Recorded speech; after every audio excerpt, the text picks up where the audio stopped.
Doctor Ramesh గారు live కూడా సమయం కూడా ముగుస్తుంది. ఫైనల్గా ఒక విషయం చెప్పండి, ఈసారి బెంగాల్ ఓటర్ మతపరంగా డివిజన్లోకి దిగిపోయాడా లేకపోతే జుడిషియస్గా ఓటు చేయబోతున్నాడా? సూటి ప్రశ్న అండి, ఇందులో ఏమి ఏం లేవు. మతపరంగా రాడు. బెంగాల్ ఓటర్ ని మీరు ఎంపవర్ చేస్తే Bengal voters will again say I am a Rabindranath Tagore, I am Suryakant say ఆమె సూర్య సేన్. ఇవన్నీ ఓకే అంటే చెప్పుకోవడానికి స్టేటస్ లకి బాగుంటాయి కానీ వాస్తవ పరిస్థితి అడుగుతున్నాను డాక్టర్ రమేష్ గారు. రెడీగా ఉన్నారు బెంగాలీ ఓటర్, రైట్. సెక్యూరిటీ వాస్తవ పరిస్థితులు ఎందుకంటే అక్కడ డివిజన్ మనం ఓపెన్ గా అంగీకరించినా అంగీకరించకపోయినా డాక్టర్ రమేష్ ఒకటే నేను సజెషన్ చేశాను, అది గవర్నమెంట్ ఆఫ్ ఇండియా దృష్టికి వెళ్ళిందని ఆశిస్తున్నా. నేను చెప్పింది ఏంటంటే ప్రతి కాన్స్టిట్యున్సీకి ఒక 200 మంది సిఆర్పిఎఫ్ పీపుల్ ని అప్ టు ఆగస్ట్ 15th వరకు మీరు పెట్టండి, దాన్ని అనౌన్స్ చేయండి. అంటే 60,000 మంది ఈ పోలీసులు సిఆర్పిఎఫ్ పోలీసు దళగాలు ఇక్కడ మే 5th తర్వాత కూడా ఉంటాయి.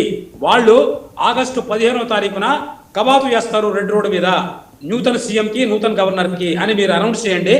మీరు అప్పుడు చూడండి ఓటింగ్ ఎలా ఉంటుంది. అది చేయాలి. అది చేయడానికి ఎందుకు బాధ ఉంటుందో నాకు అర్థం కావట్లా.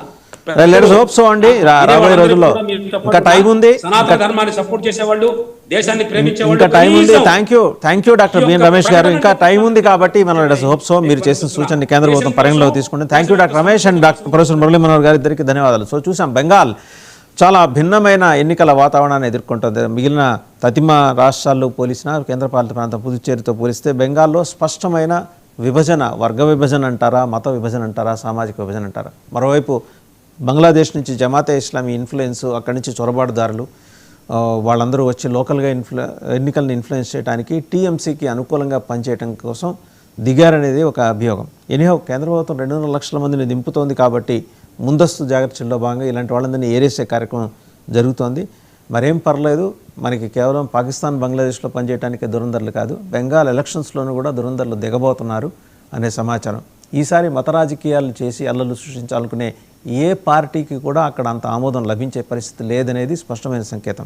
సరే, సర్వేలు చెప్తాయి, లక్ష చెప్తాయి వాళ్ళు వస్తారు వీళ్ళు వస్తారని, but ground reality is going to be different అనేది స్పష్టంగా అర్థమవుతున్న అంశం. Thank you very much for watching big debate.